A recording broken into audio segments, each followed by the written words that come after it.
Hello and welcome to an episode of Broadcast Gaming Talk.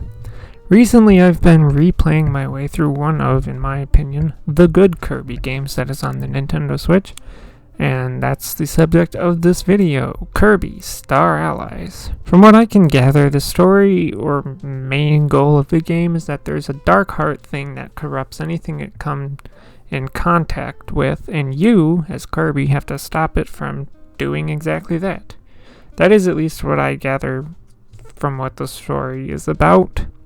Of course, you do get to face off against some classic Kirby enemies like Meta Knight and Wispy Woods, but once you get to the Dark Evil Castle place, there are some entirely new enemy bosses to face, but they're pretty easy to beat. As for basic enemies, it's your standard fare of basic enemies from pretty much any Kirby game, but that's not a bad thing. You have a range of power-ups that you can use that range from simple ones like fire, ice, and electricity to whips and pull staff things and whatnot. The main mechanic with this game is you can throw a heart at a basic enemy and that will make them your ally, and you can have up to 3 allies with you. With that, you can also combine their abilities with your powers for some fun and cool combinations that you can also use that for solving the puzzles, if you want to call them that, in the game. And I say that because, they're not crazy difficult puzzles or anything like that.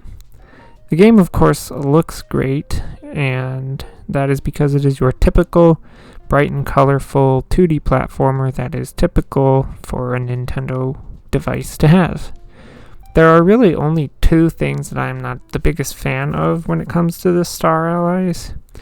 The first one for me is that when myself and the 3 AI are all on screen and doing something like using an attack, I tend to lose track of where Kirby is on the screen. Now, most of the time it doesn't hurt me, because I can usually quickly find myself, but there have been occasions where I have lost track of Kirby on screen and walked off an edge or got killed by a boss or something of that nature. It's not the biggest thing, but since this is a discussion, I do talk about the negative side of things, no matter how few they are or how big or small they are.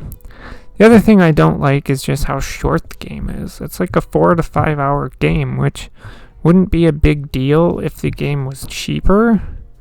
The game released in 2018 and is still like $55 at most retailers, and that's a pretty pricey amount for a game with only 4 to 5 hours of content.